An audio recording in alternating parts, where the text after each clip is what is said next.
სკანდალური სიები, რომელსაც ნაციონალური მოძრაობა წინა საარჩევნოდ იყენებს. მცხეთაში მხარდაჭერის სანაცვლოდ ადამიანებს უძრავი ქონების, მარტივად და უფასოდ რეგისტრაციას თავაზობენ. ეს სიები საჯარო რეესტრის და კუდის ერთობლივი ნამუშევარია. ვასილ დაბრუნდაშვილი არკვევდა, რა ნიშნით ახარისხებენ მოსახლეობას მმართველი პარტიის დავალებით. ჩვენი ჟურნალისტი იმ ადამიანებსაც შეხვდა, ვისაც ბინას ან მიწის ნაკვეთს ყოველგვარი დოკუმენტაციის გარეშე, მხოლოდ პირადობის მოწმობის საფუძველზე ქუჩაშივე უფორმებენ.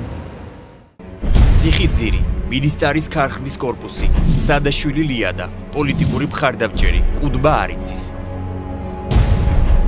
ცხეთა, ზეგვი, ყოფილი ჩაიკის კორპუსი, ნომერი 6, ჯავახიშვილი, ბაყვალა და ვაჟა, ოპოზიცია. ცხეთა, არბაზის ქუჩა, აპოლო რაბიშვილი, კუდბა არიცის. ცხეთის გამგეობისა და კონსტიტუციური უსაფრთხოების დეპარტამენტის მიერ შექმნილ სკანდალურ მონაცემთა ბაზაში, რომელიც კვირის რეპორტაჟს ცხეთაში მიაწოდეს სულ 301 ადამიანი მოხვდა. აღწერილია ცხეთის, მუხრანის, ქსნის, ციხისძირის და ზეგვის 89 ოჯახი. აღწერა მმართველი პარტიის გასაიდუმლოებული წინასაარჩევნო პროექტის ფარგლებში განხორციელდა, რომელიც პოლიტიკური მომხრეებისთვის გამარტივებული წესით დაურეგისტრირებელი უძრავი ქონების გაფორმებას ითვალისწინებს.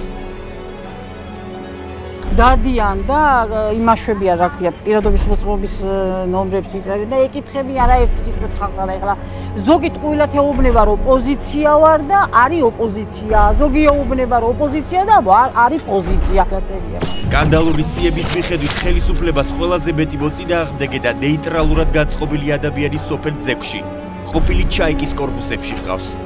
დასახლებაში ბიდის დამტკიცებას ათეულობით ოჯახი 30 წელზე მეტია ელოდება. ამ ხნის განმავლობაში ძეგოლებს მინებს ან უსახსრობის, ან შესაბამისი დოკუმენტაციის გამო არ უმტკიცებდნენ. თუმცა 2 კვირის წინ დასახლებაში სურათი შეიცვალა. დაიძახეს, რომ ჩამოიტანეთ პირადობის მოწმობები და ჩამოდით ბინებს არეგისტრირებენ. ხალხი მიდიოდა, ხო ბევრმა ჩააწერინა პირადობის მოწმობის ნომრები, მივიდიოდა ხალხი, როგორ არ მიდიოდა. ბაყვალა ჯავახიშვილი იხსენებს, რომ რამდენიმე დღის წინ ვერცხლისფერი ჯიპით მისული გამგეობის თანამშრომლები მოსახლეობას ბინების დარეგისტრირებას, პრივატიზაციის ფურცელისა და აზობის ნახაზის გარეშე მარტო პირადობის მოწმობის ნომრის მეშვეობით პირდებოდნენ. ეს პროცესი ვიდეოკამერამაც დააფიქსირა. არაფერს არ უფორმებ, რაღაცას ვკითხულობ. ვინც ავარ, შენი საქმე არ არის. რას კითხულობთ? მე მაქვს უფლება საჯარო ტერიტორიაზე ესაუბრები. მეც მაქვს უფლება გითხრათ, რატო ვარ ან რატო არა ვარ და არ გეუბნებით რატო ვარ. არც ბატონო ბინებზე არიან რა. აბა საკუთები მაჩვენე. საკუთები გაჩვენე. აბა რას უთანხმდებით ხალხს?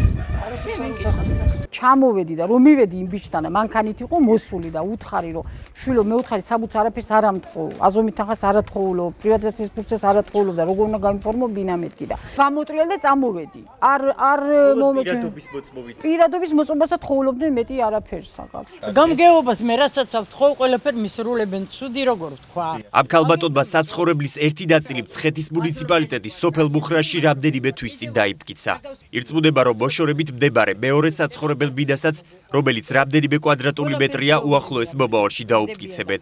ერედიკა ასადაშვილი და მისი შვილი პოლიტიკური ნიშნით შედგენილ სიაში პარტიის მხარდამჭერის სტატუსით მოხვდნენ. თქვენს შვილზე მაგალითად მითითებულია, რომ ასადაშვილი ეკა პოლიტიკურად მხარდამჭერი, ანუ ნაციონალურ მოძრაობას უჭერს მხარს. ესეთი იმიტომ რომ კომისიაში არის რეზერვში. კომისიაში და იმიტომ კი ნაციონალებს უჭერს ჩვენ. აბა ასეთ საქმე გამიკეთეს და ნაციონალებს მხარს უჭერს. კი, აუცილებლად. ანუ მხარდამჭერად არის დარეგისტრირებული და ნამდვილად ესეა. კი, ნაციონალების მხარდამჭერი ვარ. მუხრაში ასადაშვილებთან კვირის რეპორტაჟის გადამღები ჯგუფის სტუმრობის დროს ქალბატონს, რომელიც ბიდის დამტკიცების გამო მადლიერებას გამოთქვამს, უცნობი სატელეფონო კონსულტაციებს უტარებს. იმის შესახებ თუ რის თქმა შეიძლება ჟურნალისტებთან და რისი არა. აი, ახლა მეკითხებოდნენ, ეკას წერია და მეც წერი ვარ და ისეთი არაფერი. აი, ბინის დამტკიცება და მე იოლად დავიმტკიცებინა, ყველაფერი კარგად გაკეთება, მე ვიხარ.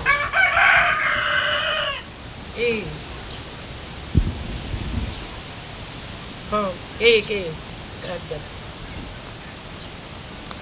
კარგი. არჩევნებამდე ერთი თვით ადრე უძრავი ქონების დამტკიცების მოტივით მცხეთის გაბგეობის თანამშრომლები მოსახლეობასთან აქტიურ შეხვედრებს ქსანსა და ციხისძირშიც მართავენ. ამ კორპუსში 30-მდე ოჯახი ცხოვრობს. არც ერთ მათგანს ბიდა საკუთრებაში არ აქვს. ვიდეო კამერასთან საუბარს იმ მოტივით გაურბიან, რომ კორპუსის ყველა მაცხოვრებელი სასჯელ აღსრულების ქსნის კოლონიაშია დასაქმებული. ერთ-ერთი ქალბატონი ფარულ ჩანაწერში ადასტურებს, რომ პირადი მონაცემების ჩასაწერად მათთან უცნობი პირები რამდენიმე დღის წინათაც იმყოფებოდნენ. დამტკიცებაზე უკვე იყვნენ იმ დროს სამჯერ მოსულები, წაიღეს პასპორტის ისინი რა ქვია. ხო, პირადი ნომრები და შეხვდრდნენ და ახლა დაგიტკიცებთო? ადამიანებს გაურკვეველი კატეგორიის სიაში მომხრისად მოწინააღმდეგის გარდა აქვს სტატუსი. კუდმა არ იცის. ბაბუკა ბაკარაძე მათგან ერთ-ერთია. ბაბუკა ქსაში რკინიგზის დასახლებაში ცხოვრობს სახლში, რომელიც 30 წელია ვერ დაიფკიცა. სპეციალურ შეხვედრაზე, რომელიც 2 კვირის წინ ადგილობრივ კლუბში გაიმართა ბაკარაძემ და მისმა მეზობლებმა, პირადობის მოწმობის საფუძველზე ბიდის დამტკიცების პირობა მიიღეს. მოგვაწევინეს ხელი, რომ ესე ოჩერეთში ვიდექით და ბინები, რომ ვისაც არ აქვს ისა რა ქვია, რეესტრში გატარებულიო, რეესტრი გაკეთდებაო. აი ეგ იყო, მეტი არაფერი. და ეხლა საარჩევნოდ რატო ვფიქრებთ? ალბათ რავი მოსყიდწამოში. სხვა რას უნდა დავარკვეცა? აქამდე 32 წელიწადზე, 35 წელიწადზე არ ფიქსირდებოდა, დღეს აფიქსირდება. 32 წელი არ ვფიქრებთ. არ ვფიქრებდი, ხო. სკანდალური სიების შესახებ საუბარზე კატეგორიული უარი განაცხადა მცხეთის მუნიციპალიტეტის გამგებლის მოვალეობის შემსრულებელმა გივი ბაისურაძემ. მათ ჩვენთან სასაუბროდ გამგეობის სხვა თანამშრომლები გამოუშვა. მცხეთის გამგეობის ქონების მართვის სამსახურის უფროსი ლერი ტყებალაძე სიების არსებობის შესახებ ინფორმაციას არ უარყოფს. თუმცა გვეუბნება, რომ სიები მის სამსახურს არ შეუდგენია. ეს სიები არ გამოტანილი გამგეობის შედეგად. გასაგებია და გამგეობას რამოდენიმე სტრუქტურა აქვს ხო სამსახურების. ჩემ სამსახურში რაც ჩაგაწერეთ, ეს სიები არ შემდგარა და შესაბამისად არ ვიცი ვინ გააკეთა. და თქვენ რა მოტივით გამოგიშვეს ახლა ჩვენთან სასაუბროთ? ვერც მაგაზე გეტყვით, იმიტომ რომ აი საქმიდან მომაბრუნეს. ბიდების გამარტივებული რეგისტრაციის პროცესზე გავრცელებული ინფორმაციას ტყუილს უწოდებს საჯარო რეესტრის საზოგადოებასთან ურთიერთობის სამსახურის წარმომადგენელი. საჯარო რეესტრში განმარტავენ, რომ უფასოდ არა ბიდებს, არამედ სამეურნეო მიწებს არეგისტრირებენ. ეს მოქალაქეებს აერიათ თვითონვე ეთყობა ეს, იმიტომ რომ ბინები არ ხდება. ეს არის სასოფლო სამეურნეო მიწების პირველადი რეგისტრაცია. უძრავი ქონება, სასოფლო სამეურნეო მიწები. და არა საცხოვრებელი ბინები. არა, საცხოვრებელი ბინები არ შედის. აღსანიშნავია, რომ ხელისუფლებამ მსგავსი წინასაარჩევნო პროგრამა სახელწოდებით რაც შენია 2008 წლის არჩევნების წინაც აამოქმედა. თუმცა მაშინ ასე აშკარად მოსახლეობის პოლიტიკური ნიშნით გაყოფა არ მომხდარა. დღეს საპარლამენტო არჩევნებამდე რამდენიმე კვირით ადრე ხელისუფლების მხრიდან მსგავს ქმედებას დამოუკიდებელი ექსპერტი ამომრჩევლის მოსყიდვა დაფასებს. ხელისუფლება ცდილობს წინასაარჩევნოდ ამომრჩევლის ნებაზე გავლენის მოხდენას საკმაოდ მნიშვნელოვანი, როგორც ფინანსური, ასევე მათი ყოფითი პრობლემის მოგვარებით. ეს ერთის მხრივ არის ადმინისტრაციული რესურსის არამიზნობრივი გამოყენება და მეორეს მხრივ ამომრჩევლის მოსყიდვა.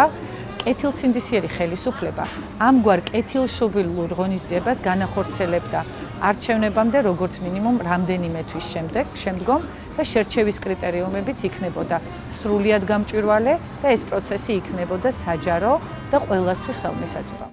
სადამსჯელო სიები პოლიტიკური შანტაჟისთვის. ასევე თანამდებობრივი მდგომარეობის ბოროტად გამოყენება.